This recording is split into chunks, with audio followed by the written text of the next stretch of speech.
Assalamualaikum warahmatullahi wabarakatuh. Waalaikumsalam warahmatullahi wabarakatuh. Yang terhormat Kepala SMP Negeri 2 Sapuran, yang kami hormati narasumber Ibu Dian Ekosari SPD, yang kami hormati Bapak Ibu Guru dan staf karyawan SMP Negeri 2 Sapuran. Puji syukur kita panjatkan kehadirat Allah Subhanahu wa Ta'ala, Tuhan yang Maha Esa, yang telah melimpahkan karunia-Nya sehingga pada hari ini Senin 14 November 2022 kita bisa berkumpul bersama di Laboratorium IPA SMP Negeri 2 Sapuran dalam acara Aksi Nyata Modul 1.4 Implementasi Budaya Positif Calon Guru Penggerak Angkatan 6 Kabupaten Wonosobo oleh Ibu Dian Ekosari SPD. Salawat serta salam semoga senantiasa tercurah kepada junjungan kita Nabi Agung Muhammad Sallallahu Alaihi Wasallam yang kita nantikan syafaatnya di dunia dan di akhirat nanti. Hadirin yang berbahagia, sebelum acara dimulai, perkenankan saya membacakan susunan acara pada siang hari ini. Acara pertama pembukaan, acara kedua sambutan Kepala SMP Negeri 2 Sapuran, acara ketiga kegiatan inti pemaparan implementasi budaya positif oleh narasumber Ibu Dian Ekosari SPD, acara keempat sesi tanya jawab, dan acara kelima penutup. Marilah kita buka acara pada siang hari ini dengan mengucap bacaan basmalah bersama-sama. Bismillahirrahmanirrahim. Terima kasih, semoga dengan bacaan basmalah acara kita pada hari ini bisa berjalan dengan lancar dan mendapat ridho dari Allah Subhanahu wa Ta'ala. Acara yang kedua yaitu sambutan Kepala SMP Negeri 2 Sapuran. Kepada yang terhormat Bapak Sunarto SPD dipersilakan. Bismillahirrahmanirrahim. Assalamualaikum warahmatullahi wabarakatuh. Waalaikumsalam warahmatullahi wabarakatuh. Yang saya hormati Ibu Dian Ekosari sebagai narasumber, Bapak Ibu guru beserta staf tata usaha SMP Negeri 2 Sapuran yang saya hormati, beserta Bapak Ibu peserta seminar aksi nyata implementasi budaya positif dari calon guru penggerak angkatan 6. Pertama, marilah kita selalu ucapkan syukur kepada Allah Subhanahu wa Ta'ala. Pagi hari ini kita bisa berkumpul di Laboratorium IPA SMP Negeri 2 Sapuran dalam keadaan sehat walafiat. Ini yang kedua, saya secara pribadi dan secara kedinasan mengucapkan banyak terima kasih dan apresiasi kepada Ibu Dian yang sudah lolos sebagai calon guru penggerak, dan prosesnya masih panjang Bapak Ibu, masih sampai bulan Mei 2023. Mudah-mudahan apa nanti yang akan disampaikan oleh Bu Dian dapat kita cermati, dapat kita ambil manfaatnya, dan saya juga mengharapkan Bapak Ibu guru SMP 2 Sapuran yang memenuhi syarat sebagai guru penggerak untuk bisa mengikuti jejak dari Bu Dian, ya, karena bagaimanapun juga seperti Bu Dian dan teman-teman yang lain yang lolos calon guru penggerak ini dipaksa untuk belajar. Memang melihat kegiatannya sangat padat, ya, karena ini kan dipadatkan jadi 9 bulan. Apalagi nanti kalau dipadatkan jadi 6 bulan. Jadi akan sangat padat sekali kegiatannya. Dan ini akan menjadi modal Ya karena di dalam salah satu surat pernyataan yang diunggah yang nantinya akan sanggup menjadi kepala sekolah maupun pengawas. Ya ini kan berbeda dengan tahun-tahun yang lalu. Ya karena setiap tahun atau setiap saat akan terjadi perubahan dari aturan yang ditetapkan oleh pemerintah. Ya karena ini masa transisi Bapak Ibu, untuk pengangkatan kepala sekolah masih istilahnya mencomot.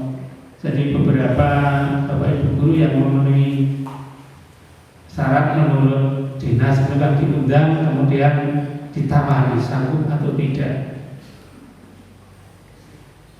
Ya mudah-mudahan nanti apa yang akan disampaikan oleh Ibu Dian dapat kita cermati, dapat kita implementasikan, dan ini merupakan tugas dari calon guru penggerak sebagai aksi nyata dari modul yang dipelajari. Ya seperti kita Bapak Ibu untuk PMM ini juga ada aksi nyata. Ya terima kasih, saya sudah melihat beberapa dari Bapak Ibu guru yang melaksanakan aksi nyata. Ya harapannya nanti di bulan Desember pertengahan semuanya sudah selesai. Ya dipilih lah, karena PKKS kita kalau tidak ada perubahan dilaksanakan tanggal 26 Desember. Dan sekali lagi mohon nanti Bu Dian untuk bisa dipaparkan apa yang menjadi tugas calon guru penggerak. Ya ini kan baru salah satu Bapak Ibu.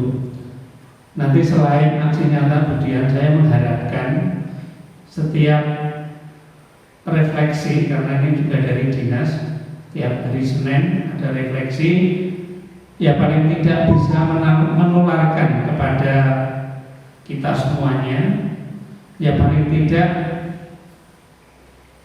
walaupun ini Bapak Ibu yang ada di SMP 2 Sapuran tidak membaca atau paling tidak pernah mendengar, ya nanti apa yang akan disampaikan baik itu di kegiatan pada pagi hari ini maupun di kegiatan yang lain untuk bisa disampaikan Bu Dian. Jadi tidak terbatas pada aksi nyata, tapi di refleksi atau di setiap kesempatan baik secara formal seperti ini ada undangan dan lain-lain maupun secara individual atau secara berkelompok dalam kegiatan diskusi untuk bisa disampaikan. Ya paling tidak nanti bisa menular kepada Bapak Ibu semua, terutama Bapak Ibu yang memenuhi syarat sebagai calon guru penggerak. Dan saya juga mengharapkan selain yang memenuhi syarat sebagai calon guru penggerak, ini ada pengajar praktek yang untuk bisa ikut mengikuti kegiatan, ya paling tidak pernah mendaftar, sehingga kita tahu nanti alurnya seperti apa yang harus kita kerjakan. Demikian yang dapat saya sampaikan, kurang lebihnya mohon maaf. Waktu nanti sepenuhnya saya serahkan pada dia untuk menyampaikan. Saya akhiri, wassalamualaikum warahmatullahi wabarakatuh. Waalaikumsalam warahmatullahi wabarakatuh. Terima kasih kepada Bapak Sunarto SPD atas sambutan yang diberikan. Acara yang ketiga adalah kegiatan inti pemaparan implementasi budaya positif oleh narasumber Ibu Dian Ekosari SPD. Kepada Ibu Dian Ekosari SPD dipersilakan. Terima kasih atas waktu dan kesempatan yang diberikan kepada saya untuk memaparkan aksi nyata modul 1.4 implementasi budaya positif. Assalamualaikum Waalaikumsalam. Yang terhormat Bapak Kepala Sekolah SMP Negeri 2 Saburan, yang saya hormati Bapak Ibu beserta staf karyawan SMP Negeri 2 Saburan.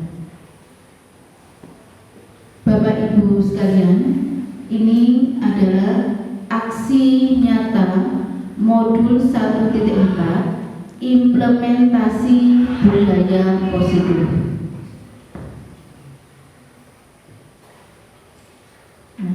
Perkenalkan, nama saya Dian Ekosari, asal sekolah SMP Negeri 2 Saburan. Saya calon guru penggerak Angkatan 6 Kabupaten Wonosobo.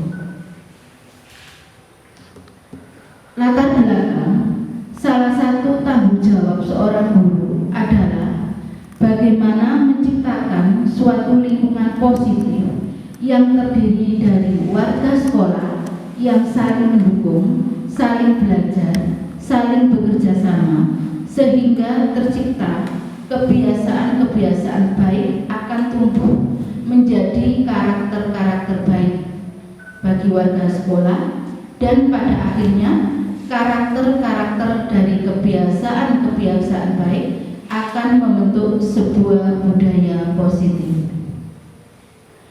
Tujuannya, yang pertama, siswa terbiasa memberikan senyum, sapa, salam ketika berkomunikasi atau bertemu dengan teman dan guru saat belajar di kelas atau di sekolah. Yang kedua, siswa terbiasa berdoa sebelum dan sesudah pelajaran. Yang ketiga, siswa menyanyikan lagu Indonesia Raya di awal pelajaran.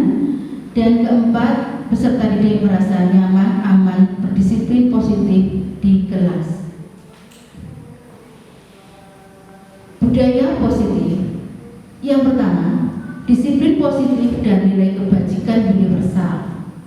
Yang kedua, teori motivasi, hukuman dan penghargaan, restitusi. Ketiga, keyakinan kelas. Empat, kebutuhan dasar manusia. Yang kelima, restitusi 5 posisi kontrol. Dan keenam, segitiga restitusi. Disiplin positif. Tujuan dari disiplin positif adalah menanamkan motivasi intrinsik pada murid-murid kita, yaitu untuk menjadi orang yang mereka inginkan dan menghargai diri sendiri dengan nilai-nilai yang mereka percaya.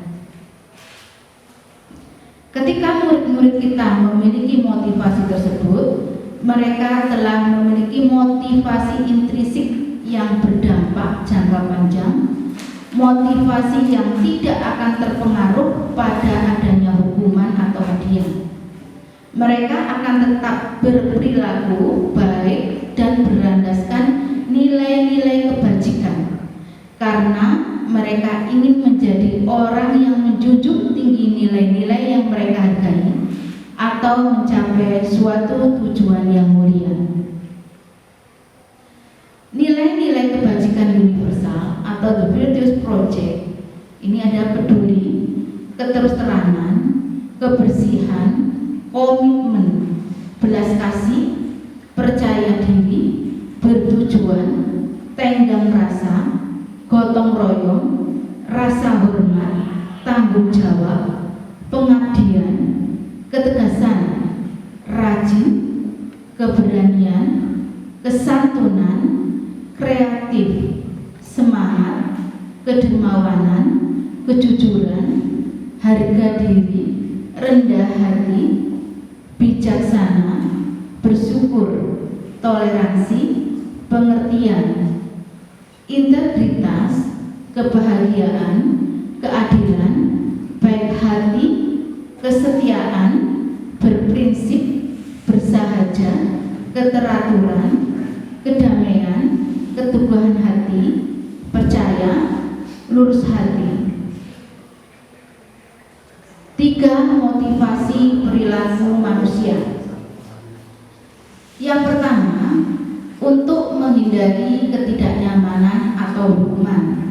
Ini termasuk motivasi eksternal. Contohnya, misalkan apa yang biasanya pertanyaan yang muncul pada orang-orang yang menghindari ketidaknyamanan atau hukuman adalah apa yang terjadi bila saya tidak melakukannya. Contohnya, misalkan siswa kita berikan tugas, kemudian anak kok melakukan tugas dengan baik gitu ya. Biasanya anak itu punya dua kemungkinan. Yang pertama, kemungkinan anak itu takut. Kedua, menghindari hukuman fisik atau psikis atau verbal. Jadi anak itu motivasinya macam-macam. Salah satunya itu motivasi menghindari ketidaknyamanan atau hukuman. Yang kedua, untuk mendapatkan imbalan atau penghargaan dari orang lain. Ini masih motivasi eksternal. Ini lebih tinggi daripada yang pertama. Jadi seseorang atau siswa atau anak melakukan kegiatan dengan tujuan mendapatkan penghargaan. Misalkan mendapatkan reward, biar dipuji orang, gitu ya. Yang ketiga, untuk menjadi orang yang mereka inginkan dan menghargai diri sendiri dengan nilai-nilai yang mereka percaya. Kalau ini motivasi internal yang kita harapkan. Jadi seseorang melakukan sesuatu karena nilai-nilai yang diyakini dan dihargai. Mereka itu melakukan karena mereka ingin menjadi orang yang diinginkan dia sesuai dengan nilai dan nilai-nilai atau prinsip-prinsip yang mereka percaya gitu. Jadi memang dalam dirinya sudah ada kesadaran bahwa dia harus melakukannya karena kesadaran sendiri-sendiri dari motivasi internal, bukan karena ingin dipuji atau ingin menghindari ketidaknyamanan atau hukuman dari orang lain. Kemudian hukuman ini bersifat tidak terencana atau tiba-tiba. Anak atau murid tidak tahu apa yang akan terjadi dan tidak dilibatkan. Hukuman bersifat satu arah dari pihak guru yang memberikan, dan murid hanya menerima suatu hukuman tanpa melalui suatu kesepakatan atau pengarahan dari pihak guru, baik sebelum atau sesudahnya. Hukuman yang diberikan bisa berupa fisik maupun psikis. Murid atau anak disakiti oleh suatu perbuatan atau kata-kata.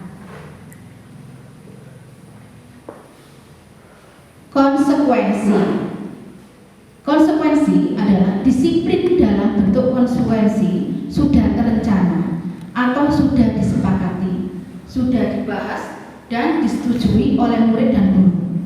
Umumnya bentuk-bentuk konsekuensi dibuat oleh pihak guru atau sekolah dan murid sudah mengetahui sebelumnya konsekuensi yang akan diterima bila ada pelanggaran. Pada konsekuensi, murid tetap dibuat tidak nyaman untuk jangka waktu pendek. Sikap guru di sini senantiasa memonitor murid. Nah, ini ada pertanyaan untuk Bapak Ibu ini. Hukuman atau konsekuensi? Lari mengelilingi lapangan 2 kali karena terlambat hadir di sekolah, itu termasuk hukuman atau konsekuensi, Bapak Ibu? Apa ya kira-kira ya? Hukuman, pinter, 100 ya. Bapak Ibu memperhatikan sekali. Yang kedua, membersihkan coretan yang dibuat di meja tulis. Ini hukuman atau konsekuensi? Konsekuensi, bagus. Ya. Kemudian berdiri di depan kelas sambil mengangkat kaki satu karena tidak bisa menjawab pertanyaan. Bagus. Kehilangan 10 menit jam istirahat untuk mengerjakan tugas karena terlambat datang dan tertinggal pelajaran selama 10 menit termasuk hukuman atau Konsekuensi, bagus. Betul semua ya? Satu lagi. Lari mengelilingi lapangan basket 2 kali karena terlambat 10 menit untuk pelajaran PJOK.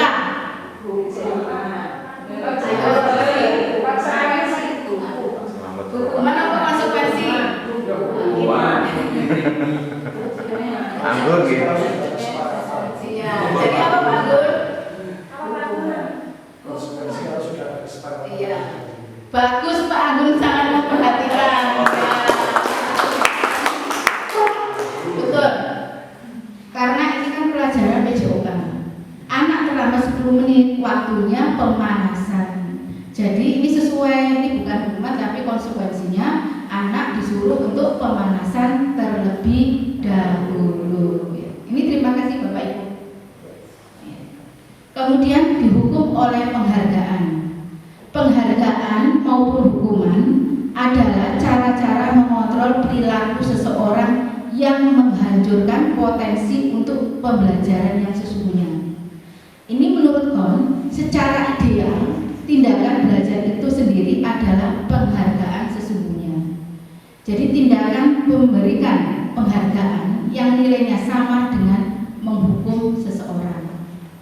Karena ternyata dampaknya yang pertama itu pengaruh jangka pendek dan jangka panjang. Kalau kita memberikan hadiah kepada anak, jangka pendeknya memang betul efektif untuk jangka pendek. Tapi untuk jangka panjangnya, anak-anak itu tidak termotivasi. Kalau tidak ada hadiah ya tidak usah mutung gitu ya, kecewa gitu ya. Kemudian penghargaan tidak efektif. Penghargaan merusak hubungan. Contohnya dalam perankingan dalam satu kelas itu ada siswa di ranking 1, 2, 3, 4, 6. Ketika anak-anak yang nilainya bagus, dipuji, bagus sekali, hebat ya. Kemudian anak-anak yang merasa kemampuannya kurang, pasti ada rasa iri hati, gitu ya. Yang keempat, penghargaan mengurangi ketepatan. Yang kelima, penghargaan menurunkan kualitas. Penghargaan juga mematikan kreativitas. Penghargaan itu menghukum, ya, karena kita dengan penghargaan kita dikendalikan oleh penghargaan itu. Ya. Kalau misalkan jadi tidak bisa kreatif gitu ya. Ya. Kalau misalkan kita ada contoh ya, misalkan anak diberikan gambarnya itu gambar yang hampir sama. Anak-anak disuruh menyebutkan ini gambar yang sama atau tidak.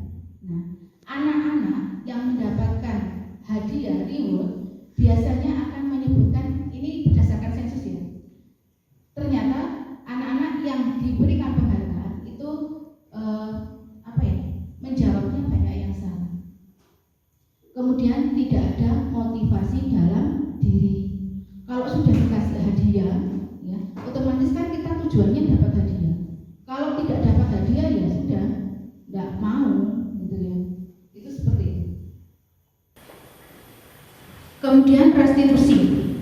Restitusi adalah proses menciptakan kondisi bagi murid untuk memperbaiki kesalahan mereka sehingga mereka bisa kembali pada kelompok mereka dengan karakter yang kuat. Proses kolaboratif yang mengajarkan murid untuk mencari solusi untuk masalah dan membantu berpikir tentang orang seperti apa yang mereka inginkan, bagaimana mereka harus memperlakukan orang lain.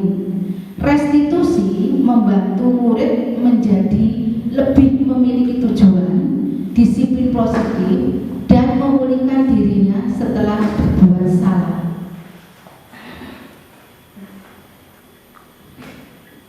Ciri-ciri restitusi. Restitusi bukan untuk menebus kesalahan, namun belajar dari kesalahan. Restitusi memperbaiki hubungan. Restitusi adalah tawaran, bukan paksaan. Restitusi adalah menuntun untuk melihat ke dalam diri. Restitusi mencari kebutuhan dasar yang mendasari tindakan. Restitusi adalah cara yang paling baik. Restitusi fokus pada karakter, bukan tindakan. Restitusi menguatkan. Restitusi fokus pada solusi. Restitusi mengembalikan murid yang berbuat salah pada kelompoknya. Kemudian keyakinan kelas. Keyakinan yaitu nilai-nilai kebajikan universal yang disepakati secara tersirat dan tersurat, lepas dari latar belakang suku, negara, bahasa maupun agama. Pembentukan keyakinan sekolah kelas. Keyakinan kelas bersifat lebih abstrak daripada peraturan yang lebih rinci dan konkret. Keyakinan kelas berupa pernyataan-pernyataan universal. Jadi maksudnya keyakinan kelas dengan peraturan memang ada sedikit perbedaan. Kalau peraturan sekolah misalkan anak harus memakai pakaian seragam sesuai dengan ketentuan, itu kan lengkap. Tapi kalau di keyakinan kelas misalkan komitmen. Kemudian keyakinan kelas berupa pernyataan-pernyataan universal. Pernyataan-pernyataan universal yang tadi itu Virtuous Project itu ya, seperti tadi baik hati, kemudian amanah yang tadi sudah saya tayangkan.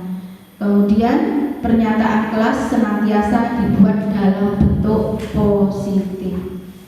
Keyakinan kelas hendaknya tidak terlalu banyak sehingga mudah diingat dan dipahami oleh semua warga kelas. Keyakinan kelas sebaiknya sesuatu yang dapat diterapkan di lingkungan tersebut. Semua warga kelas hendaknya ikut berkontribusi dalam pembentukan keyakinan kelas lewat kegiatan curah pendapat. Kemudian bersedia meninjau kembali keyakinan kelas dari waktu ke waktu.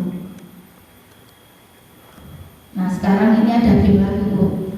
Peraturan ya, kemudian nilai kebajikan yang dituju. Misalkan ada contoh, kembalikan barang ke tempatnya. Kira-kira apa ya nilai kebajikannya ya? Kembalikan barang ke tempatnya. Kira-kira apa ya? Selain disiplin, ya disiplin, apalagi kejujuran. Kemudian apa lagi? Tanggung jawab, betul. Jadi kalau setelah membaca buku di pojok baca, dikembalikan di kelasnya. Anak-anak diajari tanggung jawab. Dilarang mengganggu orang lain. Kira-kira nilai kebajikan yang dituju apa ya?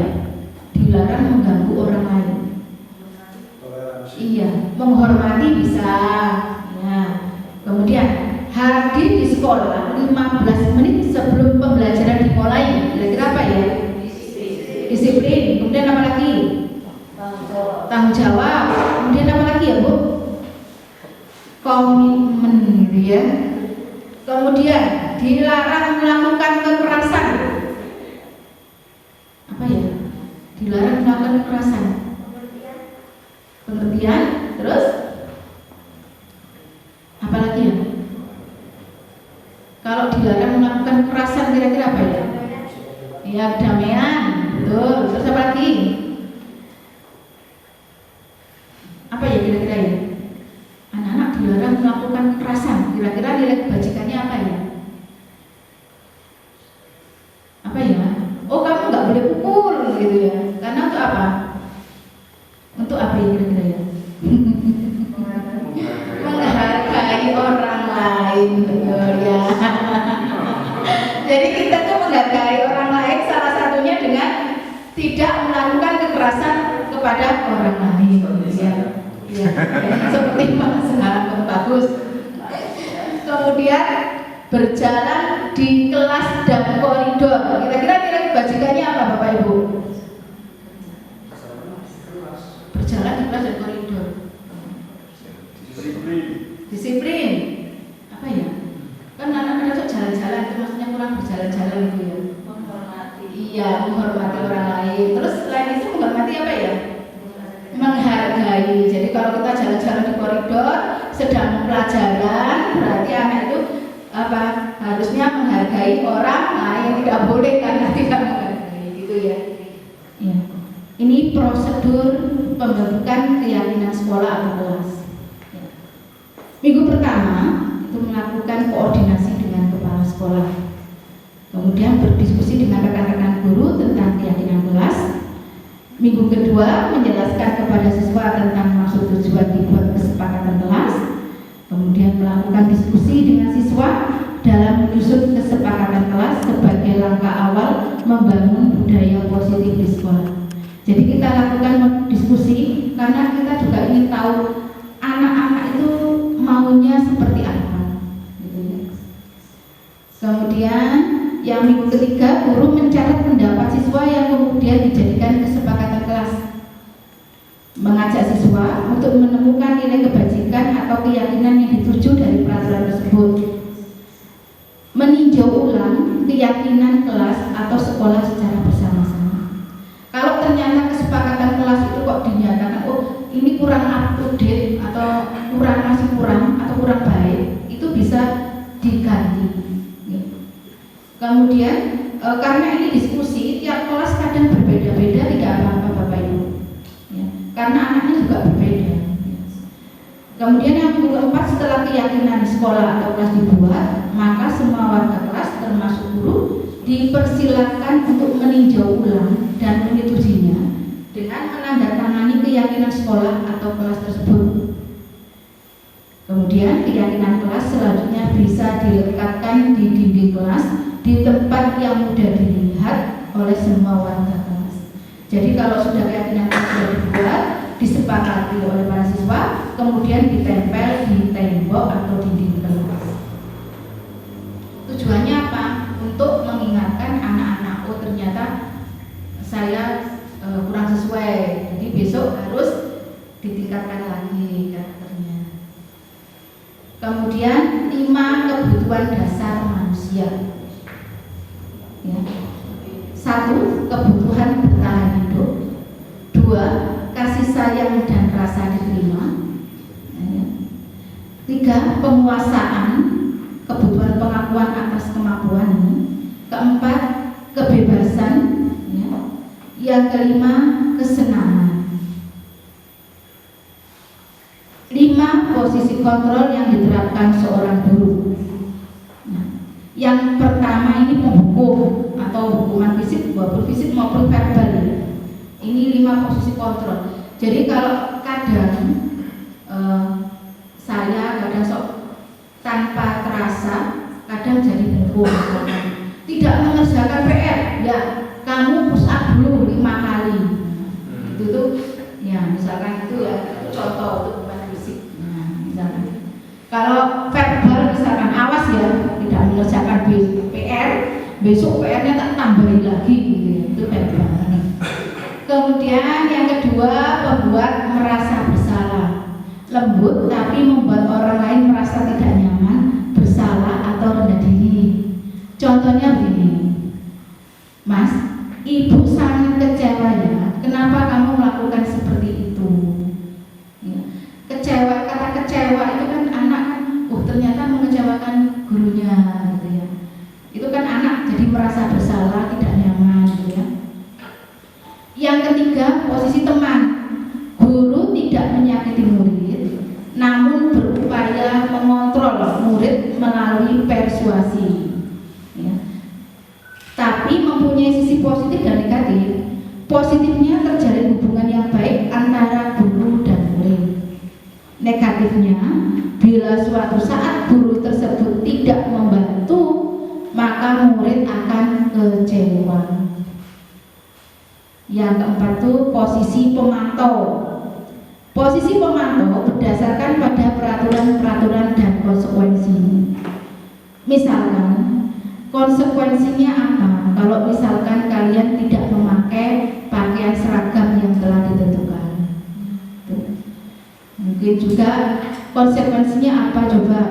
Kalau misalkan tadi kamu terlambat 10 menit kan? Nah, kamu sekarang nanti istirahat dikurangi 10 menit ya untuk mengerjakan tugas yang tadi kamu telat gitu misalkan. Kalau manajer, guru berbuat sesuatu mempersilahkan murid mempertanggungjawabkan perilakunya, mendukung murid agar dapat menemukan solusi atau permasalahannya sendiri. Guru membimbing murid untuk mengatur dirinya. Seorang manajer bukannya memisahkan murid dari kelompoknya, tapi mengembalikan murid tersebut ke kelompoknya dengan lebih baik dan lebih kuat. Ini ada segitiga restitusi. Ya, ada validasi. Yang pertama itu menstabilkan identitas, kemudian validasi tindakan, kemudian menanyakan keyakinan. Nah, ini contoh segitiga restitusi. Tadi bentuknya simbol segitiga. Nah, ini gambar. Yang pertama itu menstabilkan identitas. Jadi anak kalau sudah marah, sudah emosi, ya kita tenangkan dulu. Ya. Kadang bapak ibu sebenarnya sudah melakukan segitiga restitusi, tapi namanya apa kan tidak tahu itu ya. Ini yang biasa dilakukan oleh bapak ibu. Saya yakin bapak ibu sudah melakukannya segitiga restitusi. Jadi kalau misalkan anak lagi emosi, kita juga nggak emosi gitu ya. Nah, yang kedua,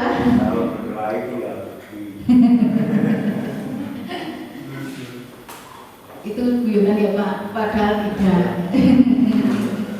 Kemarin Bu Yopi sudah melakukan segitiga restitusi, jadi anak emosi, anaknya ditenangkan dulu ya Bu Yopi ya. Nah, itu menstabilkan identitas, itu sudah praktek kemarin. Kemudian validasi tindakan yang salah.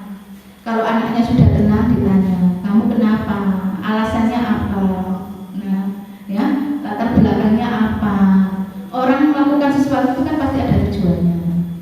Baru yang ketiga itu menanyakan keyakinan. Nah, kira-kira tadi kelakuan kira-kira gimana? Coba lihat. Nah, ini penjelasannya. Yang namanya menstabilkan identitas atau stability identity itu bertujuan untuk mengubah identitas anak dari orang yang gagal karena melakukan kesalahan menjadi orang sukses. Anak yang melanggar peraturan karena sedang mencari perhatian adalah anak yang sedang mengalami kegagalan. Kalau kita mengkritik anak atau murid, maka kita akan tetap membuatnya dalam posisi gagal. Kalau kita ingin menjadi reflektif, maka kita harus meyakinkan anak. Ini contoh kalimat yang digunakan. Tidak ada manusia yang sempurna. Ya, itu ya. Kita bisa menyelesaikan ini kok. Bapak Ibu tidak mencari siapa yang salah, tapi Bapak Ibu hanya ingin mencari solusi dari permasalahan ini. Misalnya. Ini contoh-contoh kalimatnya. Jadi anak itu ditenangkan dulu, ya. Nah, baru kemudian masuk ke validasi tindakan yang salah. Ini menurut teori kontrol, semua tindakan manusia, baik atau buruk, pasti memiliki maksud atau tujuan tertentu. Setiap tindakan itu pasti ada tujuannya. Nah, contoh kalimat-kalimat untuk memvalidasi kebutuhan murid, misalkan, kamu pasti punya alasan mengapa melakukan hal itu. Kamu boleh mempertahankan sikap itu, tapi kamu harus menambahkan sikap yang baru. Ini juga Bapak Ibu segitiga restitusi sudah biasa nih dilakukan nih. Kemudian yang ketiga menanyakan keyakinan. Teori kontrol menyatakan bahwa kita pada dasarnya termotivasi secara internal. Ketika identitas sukses telah tercapai, langkah satu tadi menstabilkan identitas, dan tingkah laku yang salah telah divalidasi. Tadi langkah yang kedua, maka anak akan siap untuk dihubungkan dengan nilai-nilai yang dia percaya dan berpindah menjadi orang yang diinginkan. Ini contoh pertanyaan-pertanyaan yang hubungkan keyakinan dengan keyakinan kelas. Apa nilai umum yang telah kita sepakati? Misalkan, misalkan di keyakinan kelas saling menghargai atau saling menghormati. Ya, ternyata mungkin anak memukul temannya. Nah, kemudian kita sudah melakukan stabilisasi identitas, kemudian validasi, lah baru menanyakan keyakinan. Misalkan apa nilai-nilai umum yang kita sepakati, apa bayangan kita tentang kelas yang ideal, coba ya, kamu mau menjadi orang seperti apa. Ya, ini terima kasih. Ini yang contoh tadi segitiga restribusi ya. Assalamualaikum warahmatullahi wabarakatuh.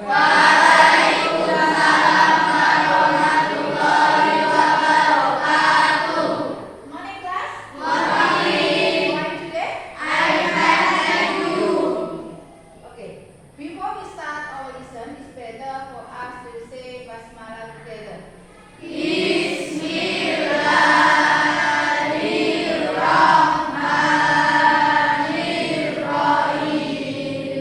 Let's call the roll ya. Ahmad Abidin, Ahmad Kholis, Ahmad Rafi, Ahmad Bagas, Aldi Setiawan, Rika, Lailatul, Mat Arafin, Misbahul Umar, tadi ada? Pengurus. Iya, nanti Mas Oke, kemudian Mary, Rubia, Suci, Wawan, Sial, Saiful Husna. Oke ya, sudah ada semuanya ya. Oke, sekarang kita mulai pelajaran ya. Assalamualaikum Mas Umam. Waalaikumsalam Bu. Iya, Mas Umam mestinya paham nggih kenapa dipanggil Bu Guru ke sini ya? Ya, Bu. Iya, kira-kira kenapa ya? Maaf Bu, kemarin saya tidak mengikuti pelajaran bahasa Inggris. Iya, Mas Umam, Bu Guru memanggil Mas Umam ke sini bukan untuk mencari kesalahan Mas Umam, tapi Bu Guru mencari solusi bagaimana memecahkan masalah ini, gitu ya? Ya, Bu. Iya, mestinya kan Mas Umam punya alasan ya, kenapa kemarin tidak ikut pelajaran bahasa Inggris. Kira-kira kenapa ya? Maaf Bu, saya lapar terus saya jajan di perempatan. Saya tidak dengar bel. Iya, Bu Guru paham sekali Mas Umam lapar ya, jadi makan saking asiknya lupa nggak dengar bel ya. Tapi kita kan punya keyakinan kelas ya. Apa ya keyakinan kelas kita ya Mas Umam? Tidak boleh bolos. Iya. Kemudian kesepakatannya apa? Kalau misalkan konsekuensinya apa?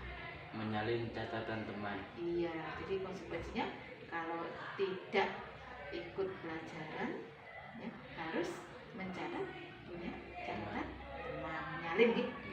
Iya. Besok kamu kan ketemu lagi dengan pelajaran bahasa Inggris ya. Jadi guru mau lihat ya catatan kamu sudah lengkap apa belum, gitu ya. Ya, Bu. Jadi besok disalin ya. Nah, kira-kira kamu bisa tuh? Iya. Bisa Bu. Bisa menerima ya. Oh. Terus saya mau tanya lagi, mau diulangi lagi tak bolosnya? Tidak Bu, maaf. Iya, pinter sekali. Nah, sekarang Mas Umam boleh mengikuti pelajaran lagi ya. Ya, jangan bolos lagi ya. Oke, silakan sekarang masuk ke kelas. Bu, saya itu mau cerita. Tadi itu pas pembelajaran matematika, si Fahran itu berbicara kurang sopan kepada saya. Saya kan jadinya nggak enak ya Bu. Gimana tanggapan dia? Ya nanti coba kita panggil Fahran ke sini ya. Terus kita konfirmasi, kita cari solusinya bagaimana baiknya. Terima kasih Bu Dian. Ya, saya terima kasih sekali atas informasinya Bu. Iya, sama-sama Bu Dian. Assalamualaikum Mas Fahran. Ya, Mas Fahran mestinya kan paham ya kenapa dipanggil ke kantor ya. Ya. Kira-kira Mas paham belum? Tidak tahu. Ya, saya di sini tidak mencari kesalahan Mas Fahran, tidak, tapi kita mencari solusi pemecahannya ya. semua orang, semua manusia itu pernah berdosa. Mestinya kan Mas Fahran punya alasan ya, kenapa Mas Fahran mengatakan atau berbicara tidak sopan dengan Bu Yuni. Kira-kira alasannya apa ya? Tadi saya bilang tidak sopan dengan ibu, tapi ada Bu Yuni di sana dan Bu Yuni tersinggung. Oh, Bu Yuni tersinggung. Mestinya kan Fahran tahu ya keyakinan sekolah kita ya, apa itu ya? Menghormati dan menghargai. Iya, menghormati dan menghargai siapa? Orang siapa? Siswa Oh iya, orang lain, siswa dan guru. Ya, jadi keyakinan kelas kita menghargai dan menghormati. Kira-kira solusinya apa? minta maaf Minta maaf. dan masuk dan Iya, minta maaf ya nanti ya setelah ini ya. Ya, jangan diulang lagi. Terima kasih, orang sudah bertanggung jawab, belajar tanggung jawab, minta maaf nanti sama Bu Yuni dan Mas saja ya. Terima kasih ya. Oke, sekarang boleh masuk kelas satu ya. Silakan.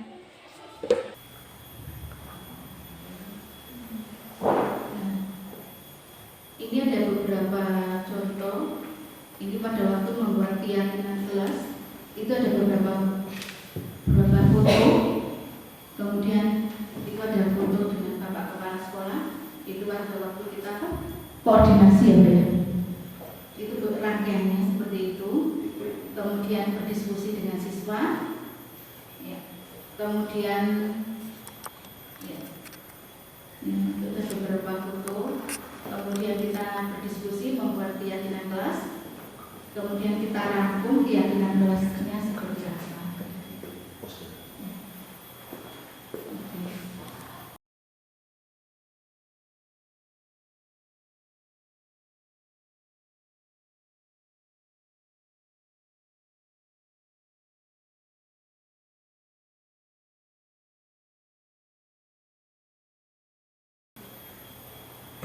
Saya kira cukup ya Bu. Saya kira cukup untuk saya. Saya kembalikan kepada Bu Yuni. Terima kasih. Assalamualaikum warahmatullahi wabarakatuh. Waalaikumsalam. Pemaparan yang sangat jelas oleh narasumber Ibu Dian Ekosari SPD. Untuk acara berikutnya adalah sesi tanya jawab. Untuk sesi tanya jawab kami bagi menjadi 2 termin. Masing-masing termin kami beri kesempatan untuk 2 penanya dan masing-masing penanya kami buka untuk 1 pertanyaan. Bagi Bapak Ibu yang akan mengajukan pertanyaan, kami persilakan untuk mengangkat tangan terlebih dahulu. Bapak Ibu yang akan mengajukan pertanyaan dipersilakan.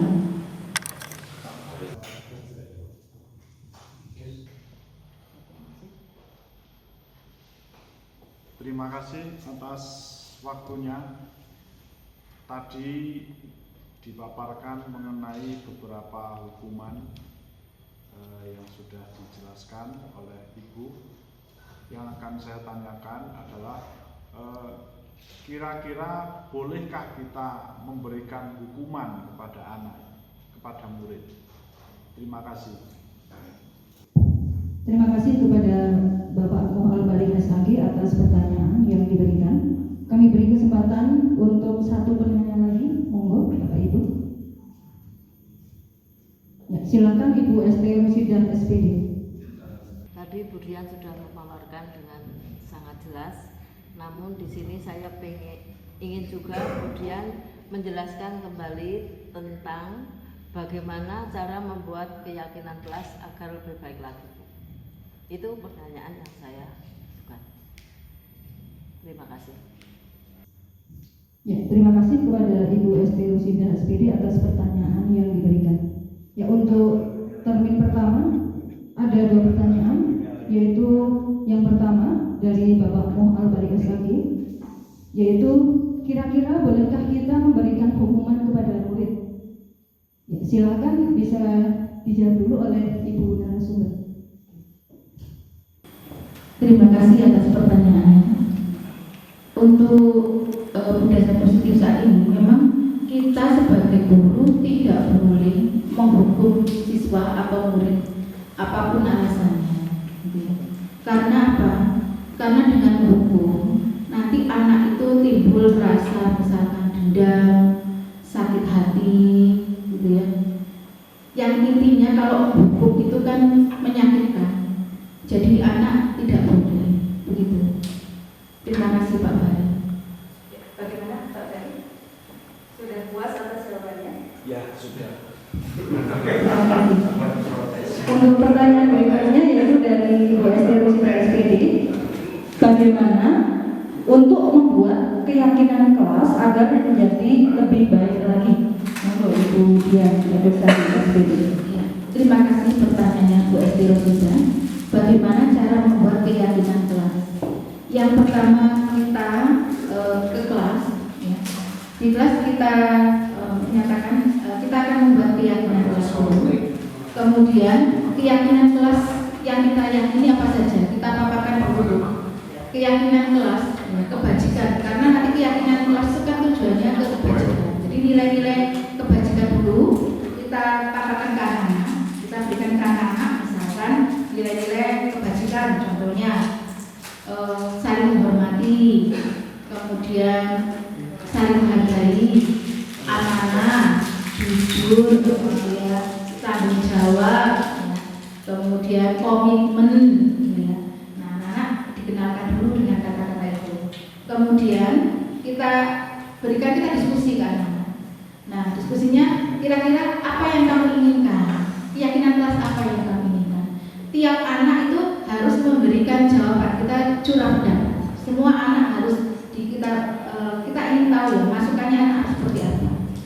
Ternyata kemarin saya praktek untuk anak-anak yang nakal, yang katanya nakal dalam tanda kutip, ternyata mereka keyakinannya kelas tidak mau membolos pada saat pelajaran. Nah, itu anak-anak yang biasanya saya bacakan, lagi dibacakan itu. Karena anak-anak juga ingin tahu keyakinan anak itu kan beda-beda. Nah, setelah kita paparkan, kemudian kita tulis di papan tulis, atau kalau tidak pakai form, pakai apa ya, semacam angket kecil. Anak disuruh menuliskan keyakinan kelas yang dia inginkan. Kemudian kita tempel, kita baca. Tiap anak kita baca, tiap anak kita baca. Ternyata anak-anak yang nakal itu juga ingin baik. Nah, di situ kemarin ya, itu ada lalu. Kamu suka bolosan kok? Kamu menulis tidak suka membolos. Nah, ternyata anak-anak itu juga mempunyai sisi positif. Karena tiap anak itu ternyata punya ada kebaikan. Tidak suka membolos. Kemudian ada lagi anak yang mengatakan tidak merokok. Nah, setelah kita bagi form, anak-anak dipersilakan untuk mengisi keyakinan kelas yang dia inginkan. Tiap anak harus mengeluarkan pendapatnya. Karena kita juga ingin tahu anak-anak itu keyakinan kelasnya apa. Nah, kemudian kita tempel di papan tulis, ya, bisa. Kemudian kita baca satu persatu. Ternyata tiap anak mempunyai keyakinan yang berbeda-beda. Kemudian yang saya temukan, anak-anak yang katanya tanda kutip itu nakal atau yang aktif tenaganya banyak, ternyata mereka juga tidak menginginkan bolos. Ya, saya tidak akan membolos. Kemudian saya tidak merokok, saya tidak mengganggu temannya. Dari angket itu kemudian kita simpulkan. Keyakinan kelasnya nggak usah banyak-banyak, mungkin 5 atau 7 saja. Karena kalau terlalu banyak, anak-anak juga lupa. Kita poin-poinnya saja yang menggambarkan satu kelas itu. Kemudian kita buat kesepakatan satu kelas. Kemudian anak-anak disuruh menandatangani, tanda tangan, kasih form tanda tangan bahwa mereka tandanya menyetujui kesepakatan kelas.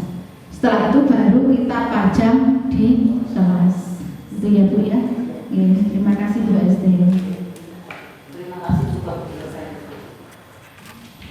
Berikutnya termin yang kedua kami buka untuk 2 penanya dan 2 pertanyaan. Dipersilakan untuk Yang pertama dari Ibu Nita dan yang kedua dari Bapak Sunarto.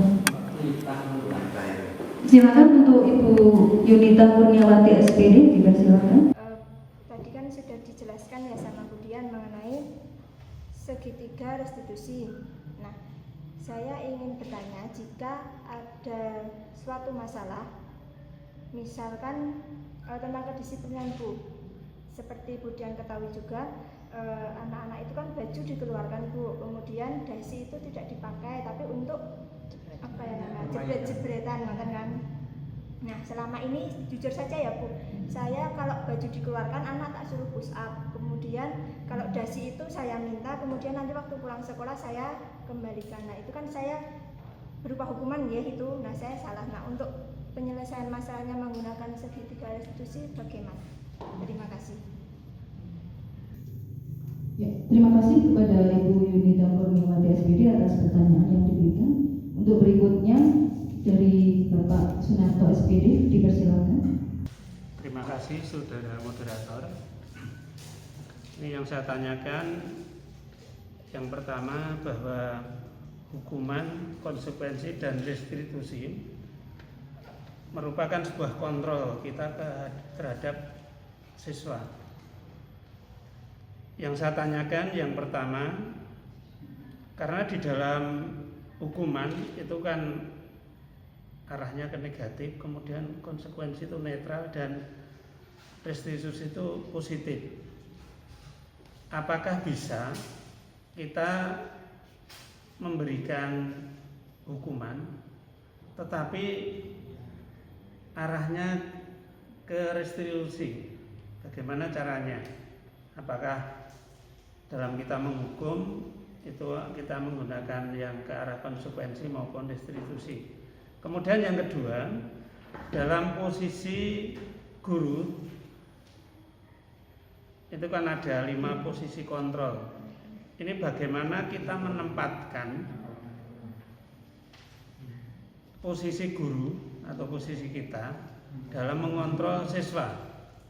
Apakah kita sebagai penghukum, pembuat rasa bersalah, sebagai teman, pemantau maupun manajer, bagaimana kita menempatkan diri dalam kita melakukan hukuman, konsekuensi maupun restitusi? Demikian Bu Dian, terima kasih. Terima kasih kepada Bapak Sunarto SPD atas pertanyaan yang diberikan. Untuk pertanyaan yang pertama dari Bu Yunita Kurniawati SPD, yaitu bagaimana ketika kita menghadapi suatu masalah kedisiplinan, misalnya baju yang tidak dimasukkan, bagaimana penyelesaian dengan menggunakan segitiga restitusi? Silakan Bu Dian. Terima kasih atas pertanyaannya Bu Yunita. Ini pertanyaan bagus sekali ya. Anak ketika tidak disiplin dalam artian dia itu melanggar komitmen ya, karena tidak memakai pakaian sesuai dengan ketentuan. Yang pertama, memang anak dipanggil, misalkan Mas atau Mbak, coba kesini. Ya. Yang kedua tanya, maaf ya, Bapak Ibu, guru di sini tidak mencari kesalahan, karena semua orang itu pasti pernah salah. Gitu ya. Yang kedua, nah mestinya kamu punya alasan toh, kenapa bajunya kok dikeluarkan? Nah, alasannya apa? Oh ini Bu, untuk iseng. Ternyata anak itu kan satu kebutuhannya, dia itu ingin bersenang-senang. Ya. Karena biasanya anak itu gagal karena apa? Dia itu tidak terpenuhi kebutuhannya. Kebutuhannya bersenang-senang itu kurang. Jadi dia itu iseng, musili temennya karena untuk bersenang-senang. Nah, kemudian yang ketiga kita tanyakan. Nah, kalau tindakannya semacam itu, kira-kira bagaimana dengan keyakinan kelas kita? Cocok enggak? Sesuai enggak dengan keyakinan kelas kita? Tidak misalnya. Karena apa? Tidak menghargai teman. Bagus, itu solusinya. Nah, seperti itu. Jadi kamu apa yang akan kamu lakukan? Ya dimasukkan bajunya Bu, ya bagus. Kemudian apa lagi? Temanmu yang kamu yang jadikan korban itu bagaimana? Minta maaf. Oke. Jadi kita itu posisinya itu menggiring. Jadi kita tidak mencari menghakimi atau tidak. Jadi kita itu menggiring anak biar ada kesadaran apa yang dia lakukan itu harus ditanggung, ada tanggung jawabnya, tapi atas kesadaran diri sendiri. Terima kasih Mbak Nita. Bagaimana? Sudah puas dengan jawabannya, Bu Nita? Sebelumnya kita sudah melakukan kesepakatan dulu ya, Bu. Iya. Baru nanti cara penyesuaiannya kita menjadi. Iya, betul sekali. Terima kasih Mbak Nita. Mbak Nita pintar sekali. Ya, kemudian untuk pertanyaan yang kedua dari Bapak Sunarto SPD, yaitu apakah bisa kita memberi hukuman tapi arahnya ke restitusi, dan bagaimana kita menempatkan posisi guru sebagai pengontrol siswa? Pada dasarnya yang namanya hukuman, apapun namanya hukuman itu tidak boleh, karena hukuman itu akibatnya itu menyakitkan bagi si anak. Karena hukuman itu juga kadang-kadang sifatnya tiba-tiba ya, tanpa direncanakan. Karena kamu kemarin bolos, sekarang dapat konsekuensinya, atau kamu kelebihan energi, sekarang lari 10 kali di lapangan biar energinya habis gitu. Kan hukuman itu biasanya seperti itu. Tapi kita sebagai guru sebaiknya memang menghindari yang namanya hukuman. Nah, 5 posisi kontrol yang kita gunakan itu yang terbaik yang menggunakan manajer atau pemantau. Kalau pemantau itu begini, Mas, kemarin kamu sudah melanggar kesepakatan kita bahwa kalian itu tadi bolos 10 menit. Nah, konsekuensinya apa coba? Saya mau tanya. Oh, harus mengerjakan Bu, yang pelajaran tadi yang ketinggalan harus nyalin selama 10 menit. Itu namanya kita sebagai posisinya sebagai pemantau, karena hubungannya kan dengan aturan. Kalau manajer seperti ini, Mas, kamu kan tahu konsekuensinya seperti itu. Nah, kira-kira solusinya seperti apa? Kalau kamu misalkan kok kamu itu telat terus, solusinya bagaimana? Jadi anak memang digiring untuk menemukan jawabannya sendiri, tapi jawaban itu yang positif. Yang namanya restitusi tetap yang aturan yang kita harus pegang, bahwa kita itu tidak boleh anak itu membolehkan anak kok melanggar peraturan, itu nggak boleh, tetap tidak boleh. Tapi bahasanya kita diperhalus anak itu supaya sadar bahwa dia itu melanggar peraturan itu bukan karena dipaksa, tapi kesadaran diri sendiri. Jadi memang posisi manajer itu yang terbaik. Jadi anak itu digiring. Kira-kira solusinya, kalau kamu misalkan telat terus tuh bagaimana solusinya? Ya. Saya pakai sepeda motor kok telat. Ya saya bangunnya kesiangan Bu, Nah, terus kira-kira solusinya bagaimana? Nggak ada yang buka Bu. Nah, solusinya bagaimana? HP-nya pakai alarm bisa. Itu banyak jawabannya ya. Jadi yang penting kita itu posisi guru itu kalau di posisi manajer atau pemantau. Kalau pemantau itu kaitannya dengan aturan atau sanksi. Kalau manajer, anak digiring untuk menemukan solusinya sendiri. Begitu Pak Narto. Ya, hanya saja begini Bu Dian. Ya.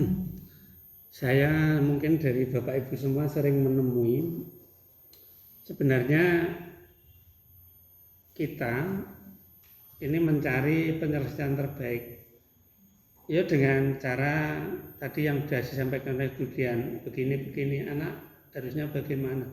Ternyata sudah janji besok lagi seperti itu. Bahkan tadi pagi ini saya dengan Bu Yuni Fikri ini udah janji dengan saya itu udah 6 kali Bu. Tadi terakhir. Kemudian saya juga tadi menyampaikan, ya Pak, besok saya rambutnya sudah saya cukur. Nah, ini kalau kita menghadapi kondisi seperti itu baiknya bagaimana? Ya. Karena ini kan berlarut-larut terus. Ya. Terima kasih Pak Narto. Fikri, kalau kita amati memang agak berbeda dengan anak-anak yang lainnya. Anak itu memang agak spesial. Kalau anak spesial, memang kita pendampingannya juga spesial. Memang anak itu berbeda dengan yang lainnya. Kemudian kita juga harus sabar-sabar.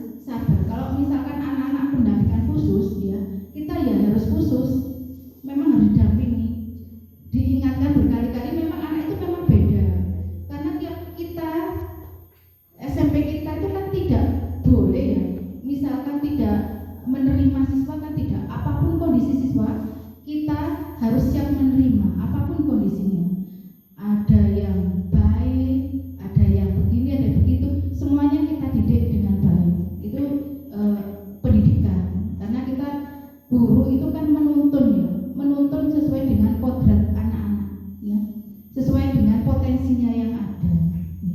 Ya memang kalau anak-anak istimewa ya harus kita perlakukan istimewa. Memang kekurangan kita di sini adalah kurang guru BK. Harusnya anak-anak seperti Fikri itu harus ada guru BK, ada pendampingan. Nah, memang kalau BK itu beda ilmunya dengan sedikit di atas kita kalau ilmu psikologi. Memang anak-anak spesial harus didampingi secara spesial, gitu Pak. Jadi ya karena kita guru bukan BK, tapi kita harus memposisikan diri kita seperti guru BK. Ya anak-anak, sekali lagi anak-anak yang khusus harus pemberlakuannya harus khusus, harus didampingi memang Pak. Beda dengan anak-anak yang lainnya.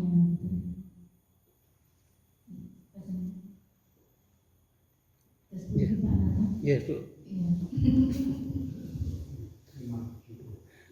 Bapak Ibu, kami buka termin tambahan untuk tadi yang sudah mengangkat tangan Ibu Yuni Mulyaningsih, SPD MPD, dipersilakan.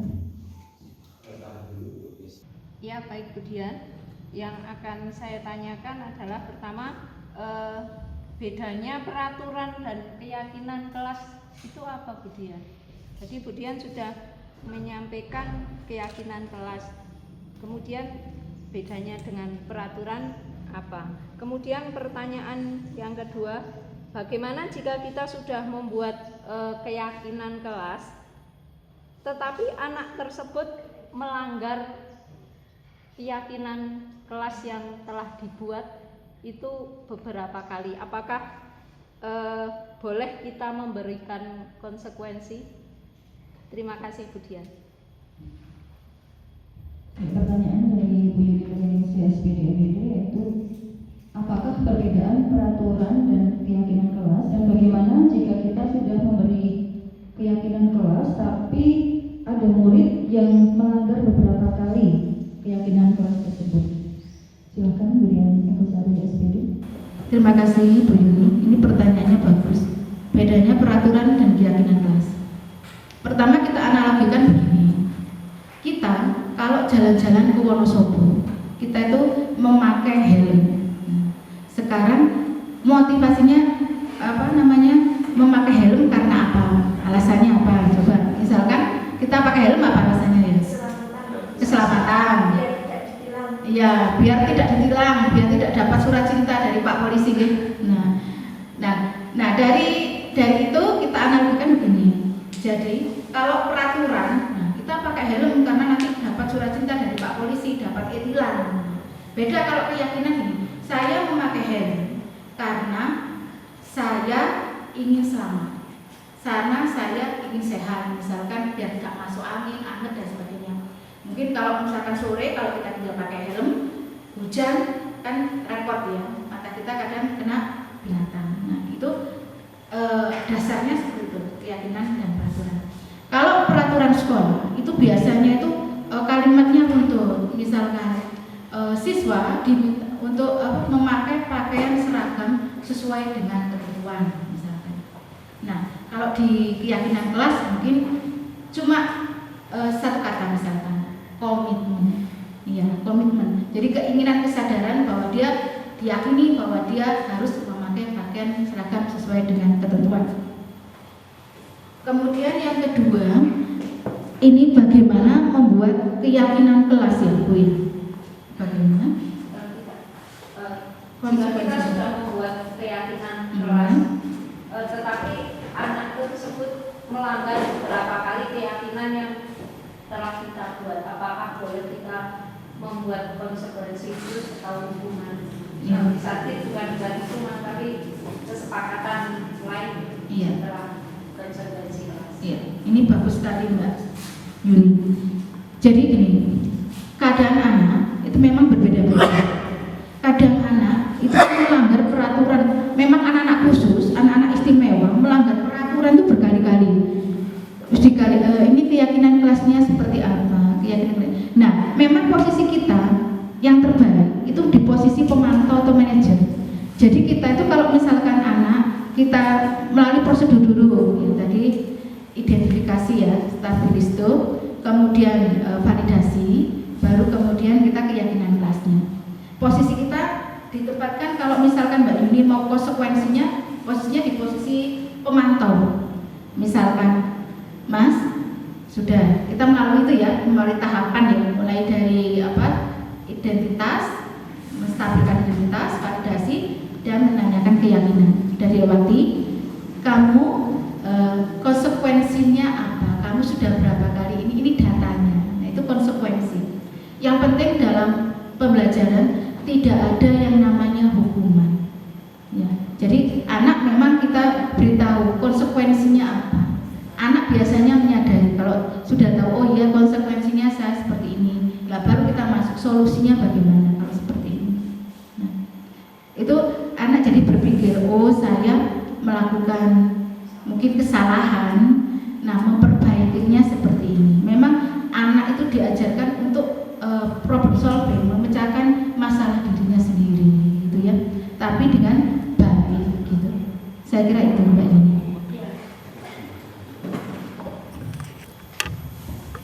Bapak Ibu yang kami hormati, untuk sesi tanya jawab kita akhiri. Sebelum acara penutup, kita bisa menarik kesimpulan bahwa penerapan budaya positif di sekolah akan menciptakan lingkungan sekolah yang baik, memiliki akhlak dan bermanfaat untuk lingkungan. Bapak Ibu yang berbahagia, sampailah kita pada acara yang terakhir yaitu penutup. Marilah kita tutup acara pada siang hari ini dengan mengucap bacaan hamdalah bersama-sama. Alhamdulillah. Demikian acara implementasi budaya positif calon guru penggerak angkatan 6 Kabupaten Wonosobo. Semoga dengan acara ini memberi dampak yang positif untuk SMP Negeri 2 Saburan, yang mana terutama untuk pengembangan karakter akan lebih baik dari sebelumnya dan tumbuhnya moral yang semakin baik di lingkungan sekolah maupun lingkungan masyarakat. Saya selaku pembawa acara mohon maaf atas segala kesalahan. Saya akhiri. Assalamualaikum warahmatullahi wabarakatuh. Waalaikumsalam.